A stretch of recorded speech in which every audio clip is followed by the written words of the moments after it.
Think you're a top performer? Maybe. Let's see.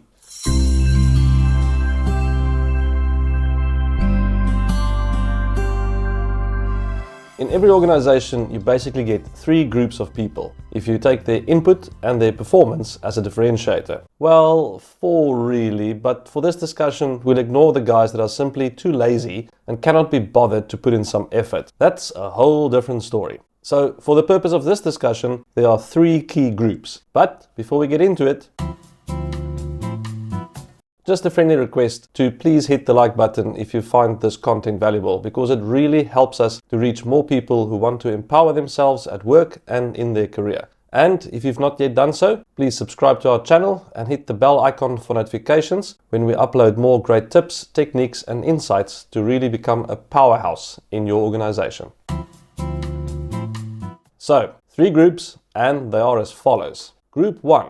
These are the poor performers. It has nothing to do with their technical proficiency. These are the guys that simply cannot get consistent, meaningful results, no matter how hard they work or how much effort they put in. These guys often really mean well and have the best of intentions, but they just can't seem to get good, useful results. Work effort alone is unfortunately not enough to produce consistent results, and serious effort needs to be spent with them to find out what is causing the problem and to help them rectify it. Now, the second group, these are the good performers. And these are the guys who put in the required effort and they get the required results. Now and again, they do go above and beyond what's expected of them, and some of them even achieve better than expected results. But for the most part, you would describe this lot as dependable. They work hard and they are consistent. They meet expectations and they can perform their functions very, very well. But ultimately, they're just fulfilling a role and not making any waves.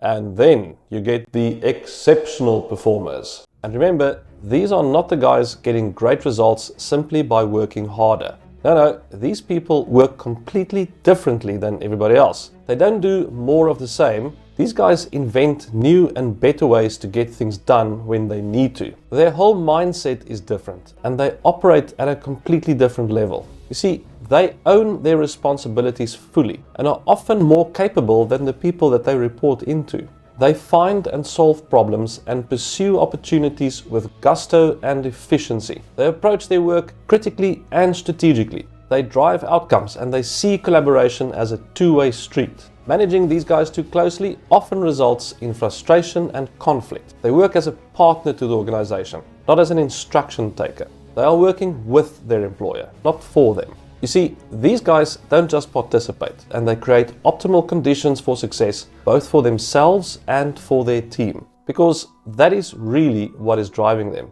They have a goal outside the current team or organization, and they realize their current role is merely a stepping stone towards that final destiny. They work with confident humility and an open mind.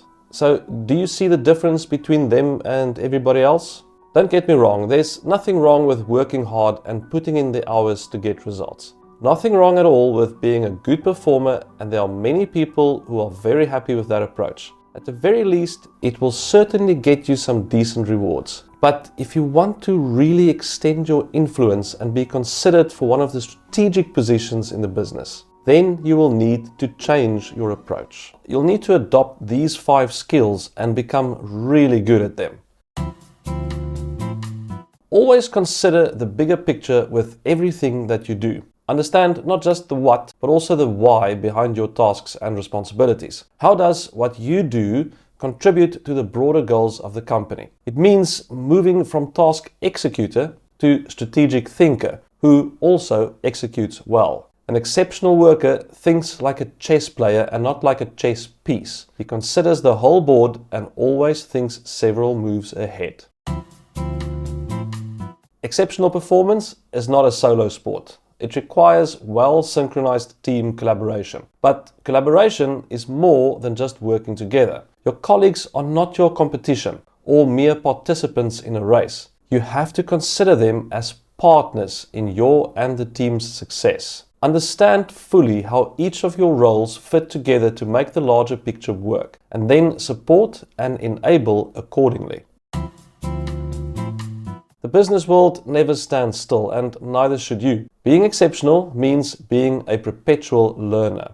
Continuously update your technical skills, continuously enhance and improve your professional skills that help you operate more efficiently, and continuously work on your physical and mental well-being. Otherwise, you're going to get left behind, or you won't have the energy to proceed.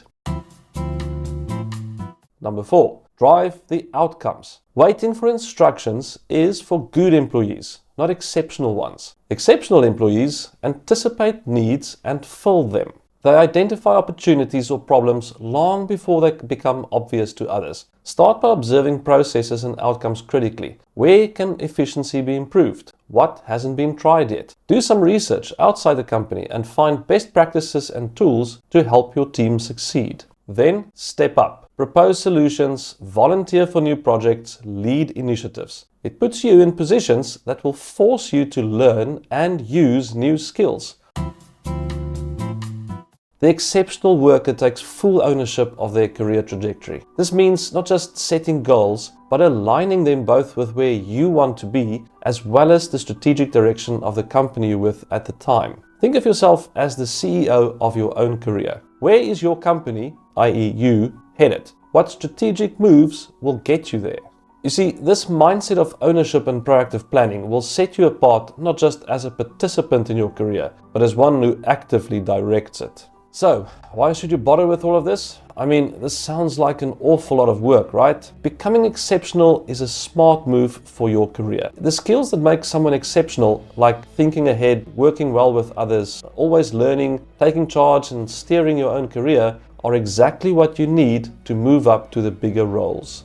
These roles need someone who doesn't just do their job well, but someone who thinks bigger and leads the way in making things better. Shifting from good to exceptional is about mindset, strategy, and action. It's about being proactive, not reactive. So add value, not hours. Are you ready to make that shift?